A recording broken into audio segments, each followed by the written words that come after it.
Make your next move with American Express Business Platinum. Earn 5 times membership rewards points on flights and prepaid hotels booked on AmexTravel.com. And with a welcome offer of 150,000 points after you spend $20,000 on purchases on the card within your first 3 months of membership, your business can soar to new heights. Terms apply. Learn more at americanexpress.com/business-platinum. Amex Business Platinum. Built for business by American Express. This episode is brought to you by Amazon Business. How can you free up your team from time-consuming office tasks? Amazon Business empowers leaders to not only streamline purchasing, but better support their teams so they can focus on strategy and growth. Free up your teams and focus on your future. Learn more about the technology, insights, and support available at amazonbusiness.com. This is Optimal Finance Daily. Earn like a boss, spend like an intern. Part 2 by Chris of KeepThrifty.com. I had an 8-month internship during my time in college, and it was a great experience. Beyond all the benefits of building my career, one of the best things that came out of it was the financial environment.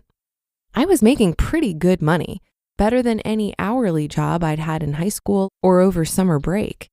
But even though the money was coming in, I was still living on campus in the same environment I'd been in while I was getting my degree. I hung out with the same friends, did the same activities, and lived roughly the same lifestyle. By spending like I was still a student, I ended up padding my bank accounts quite a bit during those 8 months.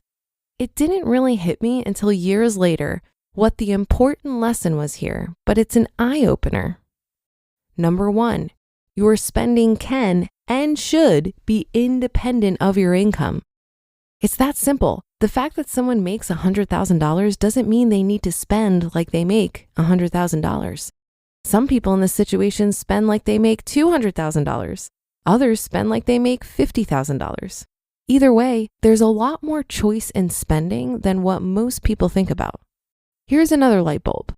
When you get a 10% raise, or 5%, or 3% for that matter, you don't have to increase your spending to go with it. It's tempting to look at increases in our income as an opportunity to reward ourselves for a job well done. But what's a better reward? Blowing your raise on an overpriced new car with higher insurance costs, or using that money to secure your financial future? I know it may sound boring, but future you would be delighted if your raise went toward paying off your mortgage or buying months or years of freedom. So how do you keep to the mentality of spending like an intern even when your paychecks grow? Number 2, remember that you can have fun no matter your lifestyle. Look back at the times in your life that you were the happiest. Most likely, the reason you were happy wasn't because of some infinite pile of cash at your disposal. No, most likely your happiness came from a different kind of abundance, relationships, purpose, or adventure. If you can find joy and fulfillment in life without incessantly swiping the credit card, then why wouldn't you go that route? Rather than investing in stuff, try investing in your friendships, family, skills, knowledge, and experiences. But won't you feel deprived if you're not buying all the shiny new toys? Number 3, it's not about depriving, it's about prioritizing. Remember that it's not deprivation if you're prioritizing something better. If you've got dreams for a life that's got more freedom, more travel, and less stress, then choosing to spend less now is putting what's most important to you at the top of your list. Take the time to think about where you want your money to go. Do you want to buy new furniture every 12 months to keep up with the latest styles, or do you want to travel the world?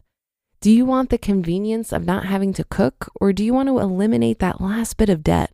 Do you want to spend on short-term conveniences, or do you want to invest long-term in your values? Your answers might be different from mine, but until you take the time to think about these questions and ask yourself what your values are, you can't know whether your money is going to the right place. A recommended book on prioritizing is The More of Less by Joshua Becker. So how can you make sure you're sticking to your values in your spending? Number 4, track your spending. As the quote goes, that which gets measured gets managed, end quote. If you want to know whether your money is going towards your values, the best way is to track your spending. We've used Thrifty to track our spending for the last 3 years, and it's done wonders in our ability to measure and reduce our spending. We've found a ton of bad spending habits that we've been able to fix, saving us thousands of dollars a year. Plus, as a bonus, tracking our spending means we're not only able to grow our gap between our spending and earnings, we're able to measure it and see it improve over time. Putting it all together.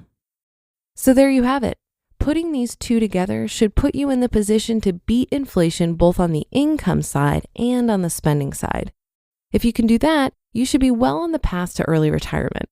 From there, you can refine and improve your approach on both sides to get there even faster. You just listened to part 2 of the post titled Earn Like a Boss, Spend Like an Intern by Chris of KeepThrifty.com. Would you wear the same shoes for every occasion? Or rock the same outfit 7 days a week? Of course not. Your style is better with options. Your investments could be too. SIBO Index options give you access to various contract sizes, global trading hours, and potential tax advantages. That's a good look for any portfolio. If you're ready to invest in style, head to betterwithoptions.com. There are risks associated with SIBO company products. Review the disclosures and disclaimers at sibo.com/US_disclaimers. The Jack Welch Management Institute at Strayer University helps you go from, I know the way, to I've arrived with our top 10 ranked online MBA. Gain skills you can learn today and apply tomorrow. Get ready to go from make it happen to made it happen and keep striving. Visit strayer.edu/JackWelchMBA to learn more. Strayer University is certified to operate in Virginia by Chev and has many campuses, including at 2121 15th Street North in Arlington, Virginia. I love this statement so much. I'm going to say it a little bit louder for the people in the back. Your spending can and should be independent of your income. I would actually cross-stitch that onto a pillow. I like it that much. And I thought the advice here on finding ways to have fun without spending extravagantly was great. I found that spending less actually helped me tap into a level of creativity and resourcefulness that I didn't even know I had. I'll give you an example. My Achilles heel when it came to spending was going out. I loved going out for happy hour after work, eating out, and spending my evenings gallivanting around New York City, mindlessly swiping my credit card. I spent a ridiculous amount of money this way. So naturally, when I was reducing my expenses, I needed to figure out how I could change these spending behaviors without ruining all my fun. My solution? I made my apartment more fun than a bar. I would host these elaborate themed dinner parties and invent games and figure out really fun ways to get people to hang out with me at home. One of the games I came up with was called Suggestions. I would write out really weird suggestions for people to act out during dinner and then watch the group devolve into mayhem. So for example, one suggestion would be to repeatedly complain that the ceiling was too low. And I had very high ceilings, by the way. Or to keep asking people to speak louder because you can't hear them. Or to play footsie with the person sitting across from you. Like really weird suggestions. And I'm not sure I've ever laughed so hard in my life. But I am sure that self-imposed restriction is what opened up that level of creativity. And that's another episode of Optimal Finance Daily in the books. Thank you for your support and for listening every day.